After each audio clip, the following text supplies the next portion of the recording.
Olá, meus queridos, um feliz domingo para vocês. Que o domingo seja maravilhoso, que essa nova semana seja uma semana muitíssimo abençoada, no nome de Jesus. Queridos, já há alguns dias o Senhor tem me incomodado para nós estarmos vendo um pouquinho mais sobre a vida do rei Davi. O rei Davi, que foi um homem abençoado, um homem que amou o Senhor de todo o coração, que buscou fazer a vontade dele, mas que nós vemos que foi um homem falho, um homem que cometeu erro. Ele foi homem, foi um ser humano, e o ser humano ele comete falhas, comete erros. E nós percebemos que, apesar das falhas dele, apesar dele ser um guerreiro, lutou, matou várias pessoas, cometeu adultério, fez algumas coisas que desagradou, muitas coisas que desagradaram ao Senhor, ainda assim a palavra do Senhor nos diz que ele é um homem segundo o coração de Deus. E eu quero convidar você, por esses dias, a estarmos olhando para a vida do rei Davi, olhando e observando por que o Senhor chama ele de um homem segundo o coração dele.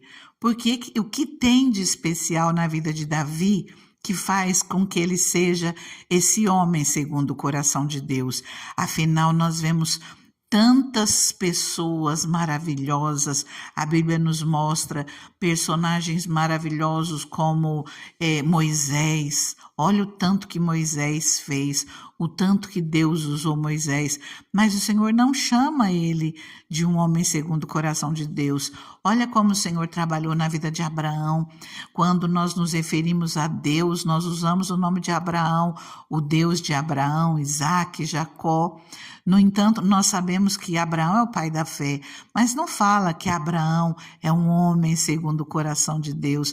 Nós paramos, olhamos para Elias, para Eliseu ou para outras pessoas, nós vemos essa fala apenas relacionada à vida de Davi. Então eu quero convidar você para nós olharmos para a vida de Davi e observarmos aquilo que ele faz que chama a atenção de Deus, que agrada ao Senhor. Então, nesses dias, eu quero estar convidando você para nós olharmos para a vida de Davi. Aqui não é um estudo profundo, nem tem tempo para isso, mas para que o Espírito Santo possa usar as palavras que tem aqui sobre a vida de Davi e ministrar sobre a minha e a sua vida. E eu não tenho dúvida que cada dia o Senhor fará isso conosco, porque a palavra do Senhor ela não volta vazia, mas ela vem e ela fala comigo, ela fala com você.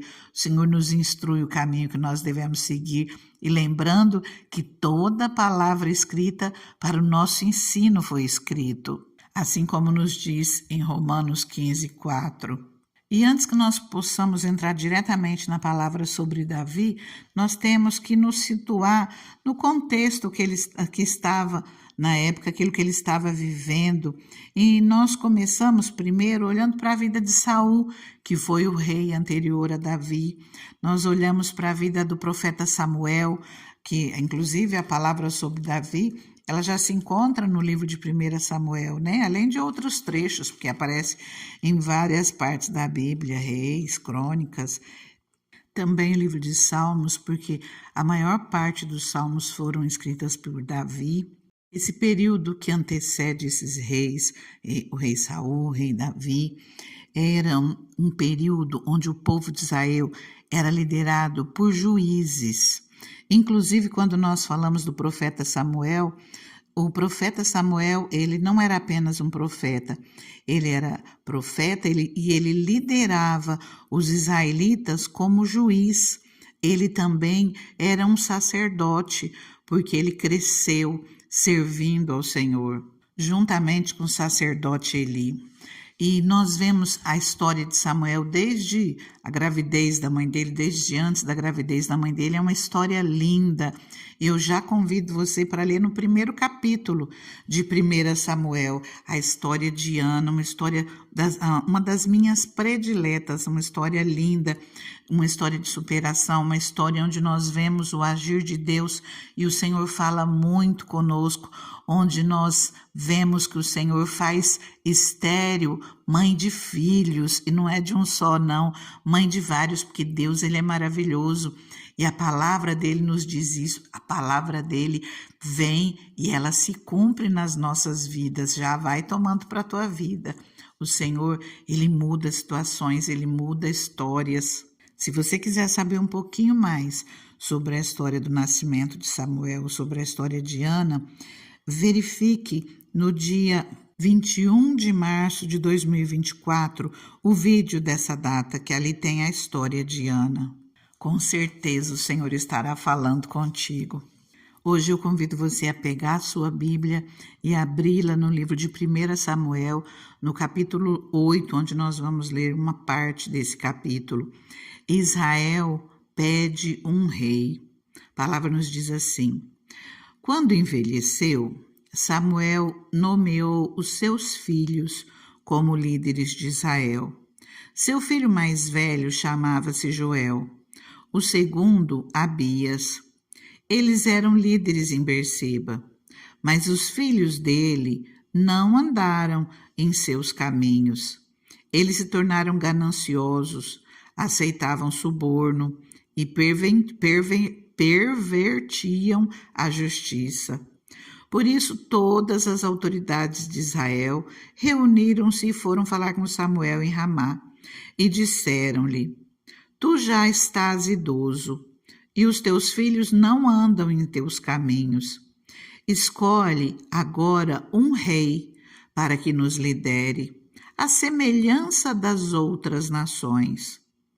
Quando, porém, disseram: dá-nos um rei para que nos lidere, isso desagradou a Samuel.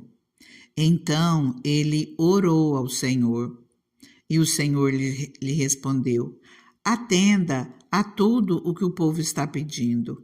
Não foi a você que rejeitaram, foi a mim que rejeitaram como rei.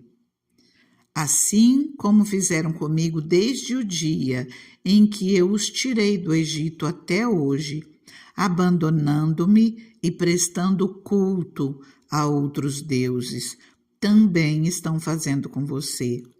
Agora atenda-os, mas advirta-os solenemente e diga-lhes quais direitos reivindicará o rei que os governará.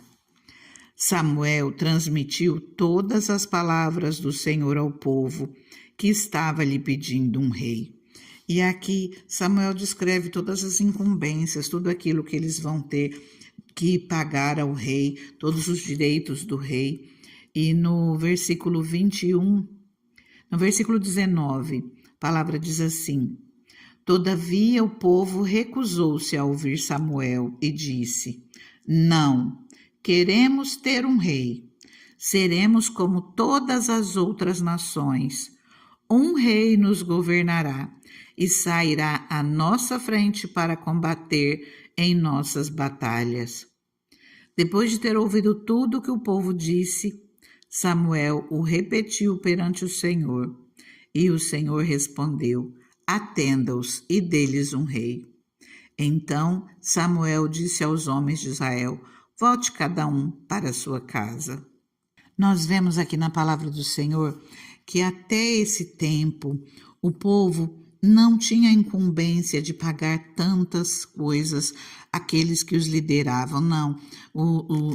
Existiam os juízes, mas eles não recebiam como um rei, né, que tem que tirar parte do ganho.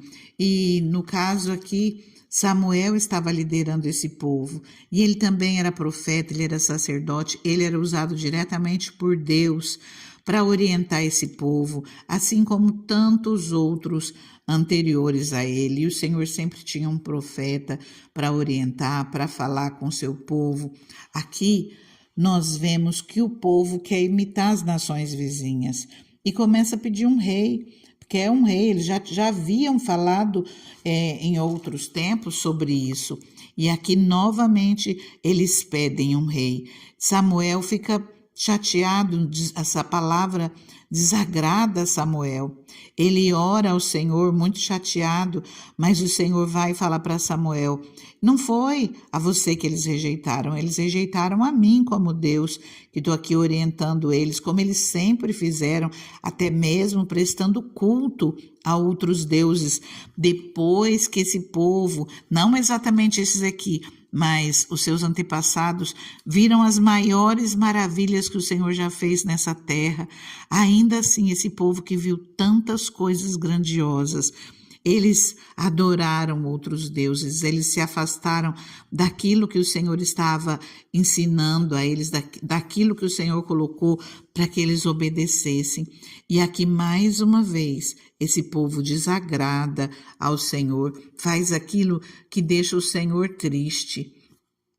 Queridos, quando nós pedimos muito algo ao Senhor, quando nós insistimos em pedir coisas ao Senhor, sem fazer a oração como Jesus nos ensinou, para que seja feito a vontade de Deus, nós apresentamos a Deus aquilo que nós queremos, os nossos planos, os nossos projetos, mas nós devemos sempre falar: Senhor, seja feito o teu querer, seja feito a tua vontade. Nessa palavra, o ensinamento para as nossas vidas é que se nós insistirmos demais em algo, sem colocarmos que seja feita a vontade do Senhor, que Ele tem a palavra final, o Senhor pode dar aquilo que nós insistimos, aquilo que nós batemos na porta. Isso não significa que aquilo que nós pedimos é o melhor para as nossas vidas. Muitas vezes o Senhor faz, se nós batemos somente na mesma tecla sem pedir a vontade de Deus, Ele faz para atender os nossos pedidos, mas nós temos que estar atentos àquilo que nós colocamos na presença do Senhor.